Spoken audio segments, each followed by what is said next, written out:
imagine you build a holding company and one of the portfolio companies, you acquire majority of this. It does 6.5 million in revenue. Then within 4 to 5 years, you grow it into a company which does 84 million in revenue. This is exactly what happened with Chris Rawls. Chris is the founder of PieLAB Capital. And here is my research on him and on what he has been able to build in Australia as being a serial acquirer and a big believer that private markets are a lot better than public markets. This research is done by the content from YouTube, a channel called Wholesale Investor, some articles on internet, and a very good interview with Chris from acquirers.com. And this is done by Gustav Hakansson. So let's get right into this. I hope you will learn a lot as I did, and this is the reason why I decided to do that.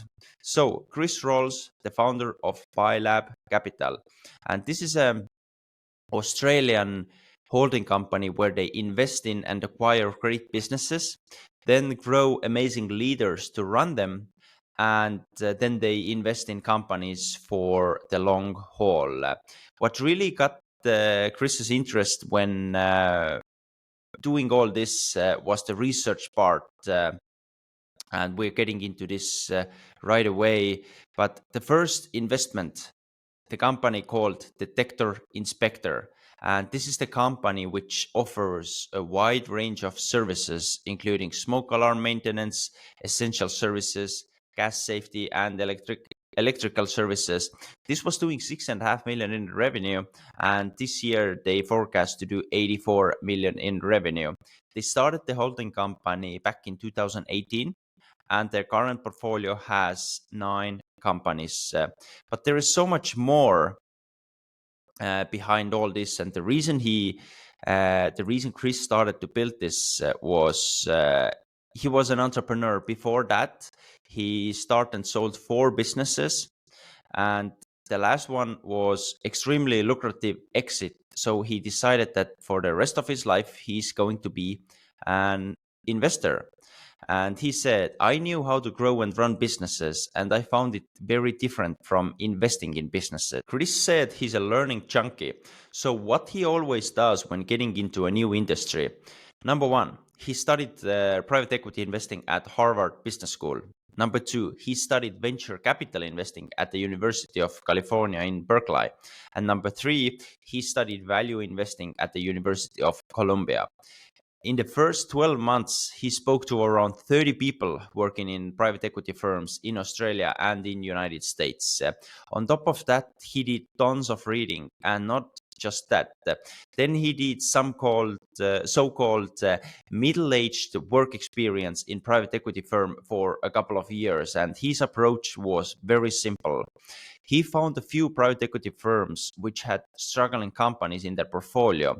So Chris said, how about I help you fix those companies, and in return, you show me what there is to learn about. And all this was over a decade ago. And since then, Chris has been a private market investor. So what were the key takeaways Chris found and during this journey of studying and learning about private equity, serial acquirers, and overall, why does private market investing generate better returns? Number one reason, there are more businesses to invest in and numbers are growing. There is a graphic which shows very simply like US public equity markets number over listed companies, and back in 1996 there was 8,200 public companies in America. In December 2023 it's 4,200, so it's declining.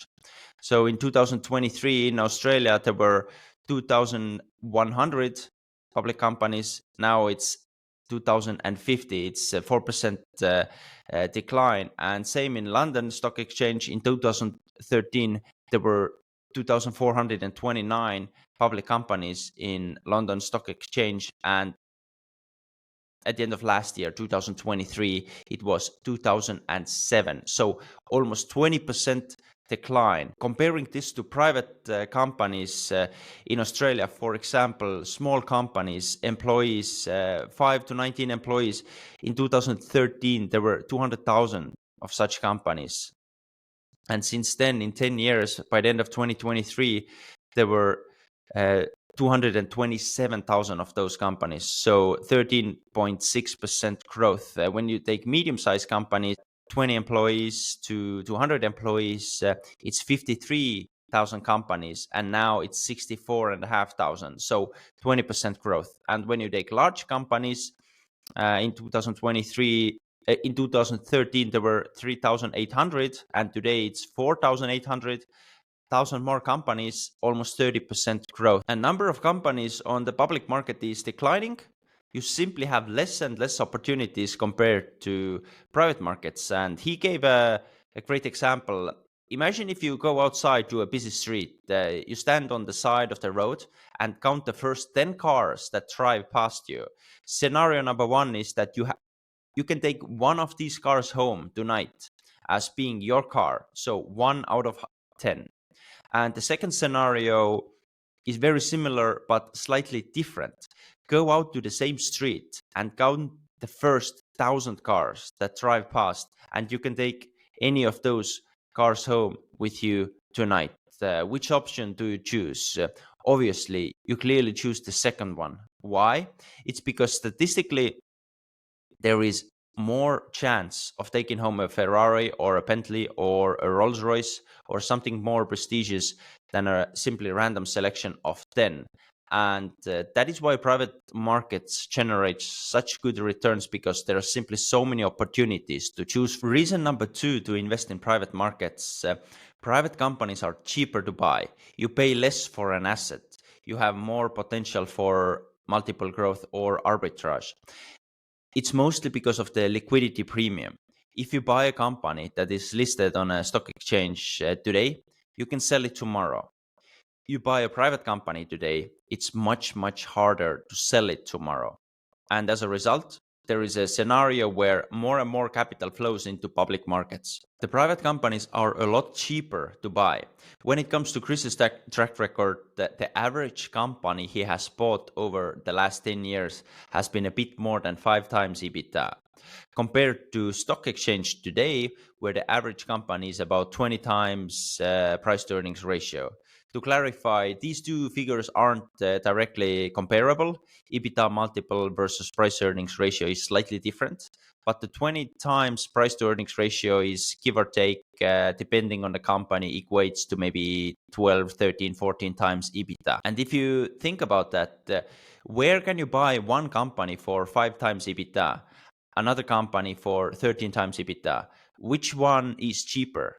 It's private companies. The third reason to invest in private companies, better access to information makes for better decision making.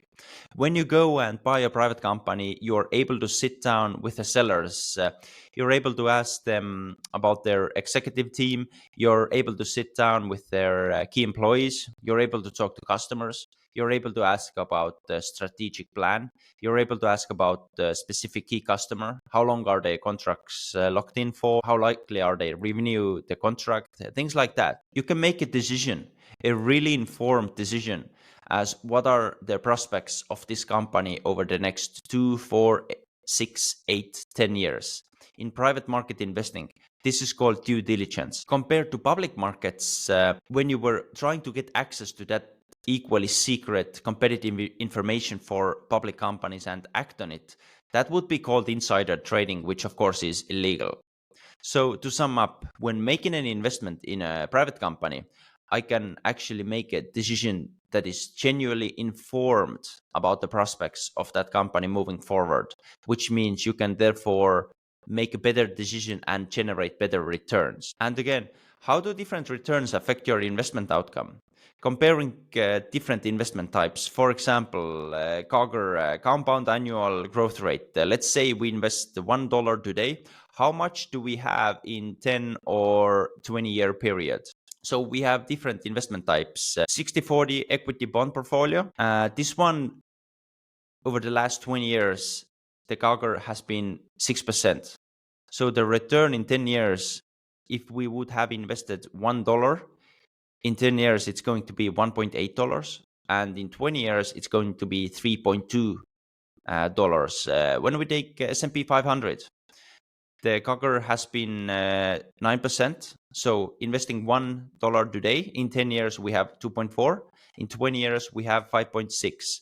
When we take super endowment fund, 11.5%. So in 10 years, $1 will be $3. And in 20 years, $1 will be $8.8. Private equity in Australia, 80% growth over the last 20 years. Return in 10 years, we're turning $1 into 5.2. And in 20 years, this $1 turns into 26.9.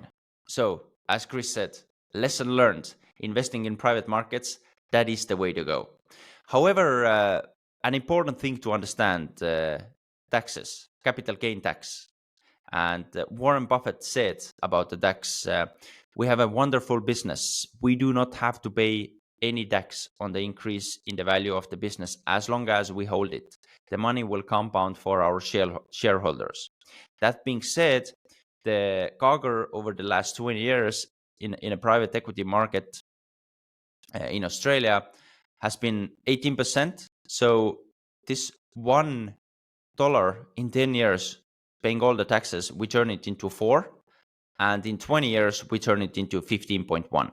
So still better than super entitlement fund, almost twice better, almost 3 times better than S&P 500, and almost 5 times better than 60/40 equity bond portfolio. As a result of all this, Chris himself then started a private equity firm, and he said, we got the end of the fund and we had to sell some great companies. And being an operator, if you have a great company which is growing and generating cash, you don't want to sell such companies. So again, they had to sell those companies, generating capital for investors with returns of 25% IRR. But then he started looking around the world, searching for people who have bought large numbers of small private companies and kept them for long term. He found this group of acquisition-led compounders or serial acquirers, and that led him almost like 4 years ago to pivot from the private equity model to being a serial acquirer. They were the first Australian serial acquirer. So what is a serial acquirer? Serial acquirers acquire potential niche market leaders. Why? It's because it gives you pricing power, makes your customers very sticky because they don't have alternatives. They have an M&A process that is simple and fast. They run the underlying portfolio companies in a decentralized model. People think they must have all those synergies together, cutting out HR and accounting, but the answer here is no, they don't. Each portfolio company has its own CEO, has its own CFO, has its own group of executives running just that business. And what that allows them to do is it allows them to remain nimble. Another thing, while investing in serial acquirers is similar to private equity, there are a couple of advantages. Using less leverage than private equity, it's because they usually buy small businesses. They buy them at low multiples, and therefore they don't have to use large amounts of debt. The typical serial acquirer around the world, even the publicly listed ones who could have access to much more debt, typically operate with less than 2 times EBITDA of debt. In private equity firms, that's usually a lot more, 3, 4, 5 times. Again, they buy smaller businesses at lower multiples. They provide more diversification of risk for investors. A standard sort of private equity fund will have somewhere between 7 and 10 portfolio companies in it. When you take some of the serial acquirers in Sweden, for example, they might have 200, 300, or even 400 portfolio companies, which they have been building over decades. And if one of those businesses fails in the portfolio, it's irrelevant. If one of their acquisitions fails, it's kind of irrelevant as well. Their overall strategy is buy and hold, as opposed to buy, grow, and sell. Serial acquirers are after companies that don't grow rapidly. They are after companies that generate a lot of cash, and that cash is then followed back to head office, very similar to Warren Buffett and Berkshire Hathaway model, and it is then allocated at the highest possible returns. What they have is the ability to deploy capital at the high rates of return for a very, very long time, because there are so many opportunities for them to invest. If you still have a question, why do they generate such good returns? I'll give you the reason and then an example of Chris's portfolio company, an acquisition they made 2 years ago. Number one, there is lots of companies to choose from. They cost less to acquire. And number three, they're more nimble and therefore easier to improve. Chris and his partners bought a small business 2 years ago. It was in a property services space, and when they did the due diligence, it had 40 employees. They paid what was for them quite a high price. It was around 7 times EBITDA multiple. What they discovered during the due diligence phase was that they hadn't had a price increase put in the place for 11 years. Picture that in an inflationary environment that we have at the moment, not raising your prices for 11 years. So they did that. They bought the business. They put the prices up by a bit over 20%. They did not lose one customer. And in 30 days buying the business, their business 7 times EBITDA multiple had declined significantly. That business has generated a cash return of 26% per annum for 2.5, 3 years they've had it. And that is what they do. It's not rocket science, as Chris said, but there is a fair bit of time and effort involved in finding such companies and understanding how to operate such businesses. Now, the last reason why serial acquirers generate such good returns is they compound over time without having to deal with tax leakage. Next, let's talk a little bit about the key attributes or characteristics that describe PieLAB Capital and its portfolio. It targets small businesses, 2 million to 5 million in EBITDA, with recurring revenue that is low in terms of capital intensity, as they want to generate cash, they want to generate profit. They are sector agnostic. Obviously, what they look at, there is a devil in the detail. They look at the historical pricing strategy. Have they put prices up over the last 5 to 7 years? And when it comes to potential downturns of those companies, they operate only in B2B businesses, which provide legislative required services and have very stable revenue lines. This way, we can manage with economical environment factors such as inflation, which would directly impact the consumer base if we would operate on a B2C base. Going a bit of back and forth in this research, a little bit about the backstory of Chris before founding the business. And it was while I had my previous company, which was a large manager of residential property here in Australia, that I decided that when I sold it, I wanted to spend the rest of my working life investing in other people's businesses. So I stepped aside as a CEO of that business and spent 2 years doing so-called middle-aged work experience in the private equity industry and traveling the world taking courses on venture capital and private equity. And when I finally sold my last business, I felt that I knew enough to start a private equity fund, which I did, seeding it with my own capital. That fund, which we started about 6 years ago, has performed very well. We've returned over half the capital, and it will likely return an IRR of between 30% to 35% when all businesses are exited. The first fund has some great companies, but since it was structured as a traditional closed-end private equity fund, we must undergo the process of exiting them.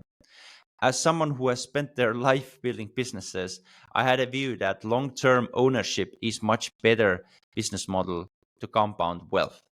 And I concluded that it doesn't make sense to sell growing, profitable businesses only to start another fund and buy others. So I started looking at business models where organizations acquire many smaller cash flow positive businesses and hold them for the long term.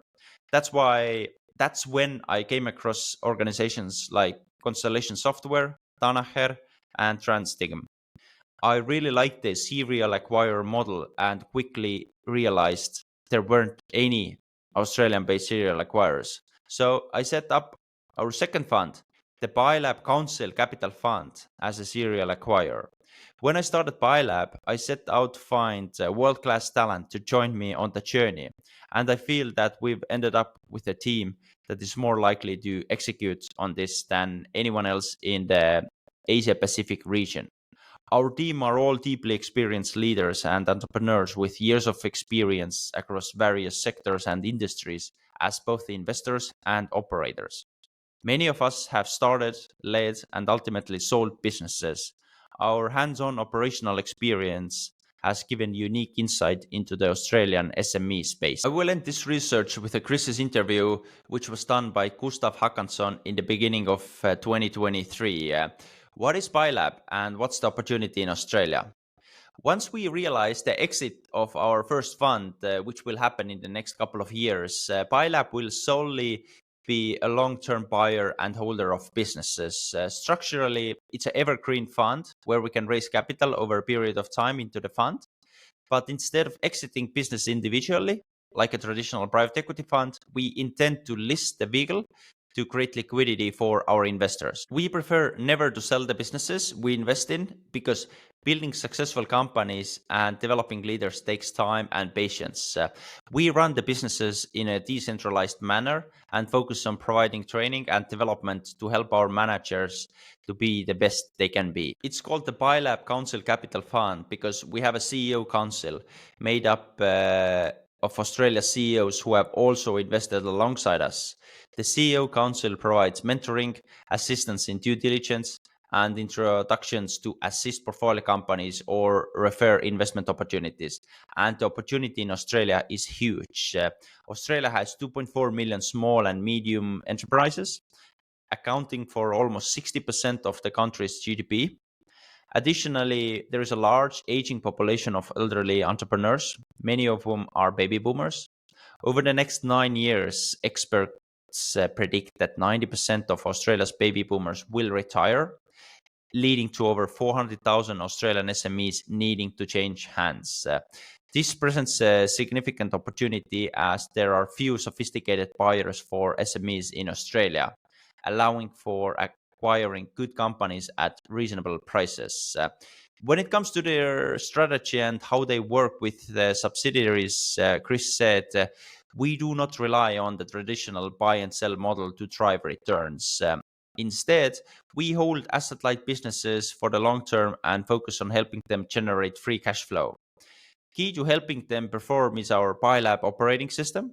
This approach begins with assembling the right leadership team and challenging assumptions about who truly deserves to be on the team. Next, we help set the 10-year vision, a 3-year goal, and a 1-year plan, and break it into quarterly goals to focus on execution. The system also includes educational elements, and our company-wide purpose is to develop people and help them build great companies. But while we offer training and development on improving cash flow generation, understanding value-based pricing, and financial reporting, etc., all decision-making remains with the team who are running the business. We believe you can't keep people accountable for results if you make decisions for them. We run a lean head office and reject bureaucracy and red tape. Anything that does not help one of our portfolio companies increase their prices, decrease their costs, or sell more stuff is just waste of time. That is it. This is the end of this research. Chris Rolls, PieLAB Capital. I'm sure we will hear a lot about him. My next goal is in the future to get him on the podcast. But before doing this, I decided that I would like to know as much as possible on what he is doing in Australia as being one of the first serial acquirers and so-called like holding company builders there, holding company of small, profitable, traditional businesses. So again, I hope you enjoyed listening to this as much as I enjoyed doing this. There was one guy helping me with this research, finding all the information. Thanks a lot for him, and see you in the next one.